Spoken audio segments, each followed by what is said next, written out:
Hello everyone. ఏంది ఎక్కడికో పోతుంది అనుకుంటున్నారా? ఏం లేదండి, జస్ట్ ఒక చిన్న ట్రిప్ ప్లాన్ చేసినాము.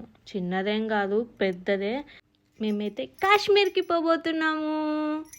నాకు ఎప్పటి నుండో స్నో చూడాలని డ్రీమ్ ఉండింది.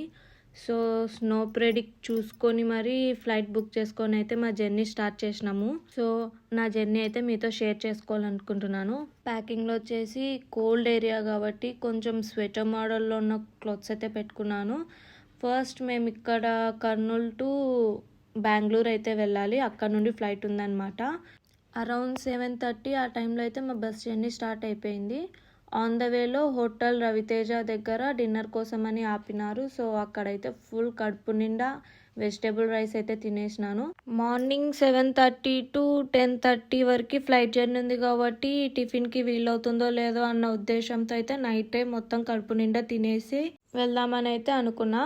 సో మిడ్ నైట్ అరౌండ్ 1:30 ఆ టైంలో అయితే బస్ దిగేసినాము.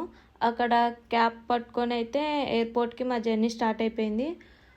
అసలు ఎప్పుడో అప్పుడు గోవా ఎయిర్పోర్ట్ చూసినాను. తర్వాత 1 ఇయర్ గ్యాప్తో మళ్ళీ ఇప్పుడు ఇంకోసారి ఎయిర్పోర్ట్కి అయితే వెళ్తున్నాను. చాలా ఎక్సైట్మెంట్గా ఉంది. అసలు ఆ కాశ్మీర్ ఎలా ఉంటుందో, ఆ స్నోఫాల్ ఎలా ఉంటుందో అదే థాట్స్ అవే తిరుగుతున్నాయి అన్నమాట. ఎప్పుడెప్పుడు చూస్తానా, ఎప్పుడెప్పుడు పోదామా, ఎప్పుడెప్పుడు స్నోతో ఆడుకుందామా, అదే థాట్స్ అయితే ఉన్నాయి. సో ఫైనల్గా అయితే బెంగళూరు ఎయిర్పోర్ట్కి వచ్చేసినాము. ఇదే అనమాట ఎయిర్పోర్టు. మార్నింగ్ 7:30 కదా ప్లేన్. అంత ముందే చెక్ ఇన్ ఏం చేస్తామని అక్కడే బయట కూర్చొని ఫొటోస్ దిగుతూ, రీల్స్ తీసుకుంటూ, వీడియోస్ తీసుకుంటూ అయితే ఎంజాయ్ చేసినాము. అది కాక ఫస్ట్ టైం కదా నేను బెంగళూరు ఎయిర్పోర్ట్ చూస్తున్నది. సో అంత జల్దీ లోపలికి వెళ్ళి ఏం చేస్తాము, బయటే ఉండి కొద్దిసేపు టైంపాస్ చేద్దాం అన్నట్టు అక్కడక్కడే బయట మొత్తం ఎయిర్పోర్ట్ చూసి 3 o'clockకి అలా చెక్ ఇన్ అవుదాంలే అని అనుకున్నాము. ఎక్కడికి వెళ్ళాలన్నా ఎయిర్పోర్ట్ దగ్గర బ్యాగులు పట్టుకొనే వెళ్ళాలా. అది కాకుండా మాకు లగేజ్ కొంచెం ఎక్కువ అనిపించింది. ఎందుకంటే మా ఇద్దరికి 2 ట్రాలీస్, ఇంకా 2 బ్యాగ్స్ కూడా ఉన్నాయి. ఇంకోటి ఏంటంటే ఇంటి దగ్గరే బ్యాగ్ తగిలించుకునేటప్పుడు ఆ బరువుకి అది తెగిపోయింది. సో అది చేత్తో పట్టుకోవాల్సింది వస్తుంది. అయినా కానీ ఎలాగైతేంలే అని మ్యాక్సిమం 1 hour వరకు అయితే బయట టైంపాస్ చేసేసినాము.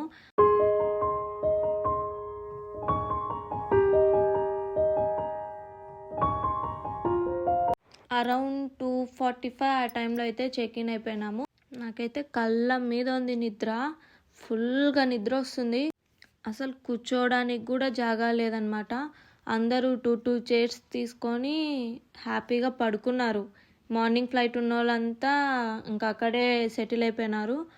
సో మేము అక్కడ బ్యాగ్ పెట్టేసి ఎయిర్పోర్ట్ అంతా షాపింగ్ మాల్స్ అన్నీ చాలా ఉన్నాయి, అవన్నీ చూద్దామని పోయినాము. కాస్ట్ మాత్రం దంచేసినారు. ఏమి కొనుక్కోలేడానికి లేకుండా చేసేసినారు. సో 4 o'clock వరకు మొత్తం తిరిగి 4 o'clockకి మాకు ఒక కూర్చోవడానికి జాగా దొరికింది. అక్కడ లగేజ్ పెట్టుకొని 5:30 వరకు అయితే నేను ఫుల్గా నిద్రపోయినాను. ఆయన మాత్రం కూర్చుంటాడు, లేస్తాడు, అట్లా పోయి తిరిగి వస్తాడు. నిద్రపోవడం అయితే నిద్రపోలేదు. ఫైనల్గా 5:30కి వచ్చి నన్ను లేపినాడు. నెక్స్ట్ డే వ్లాగ్ నెక్స్ట్ వీడియోలో చూద్దాం. బాయ్.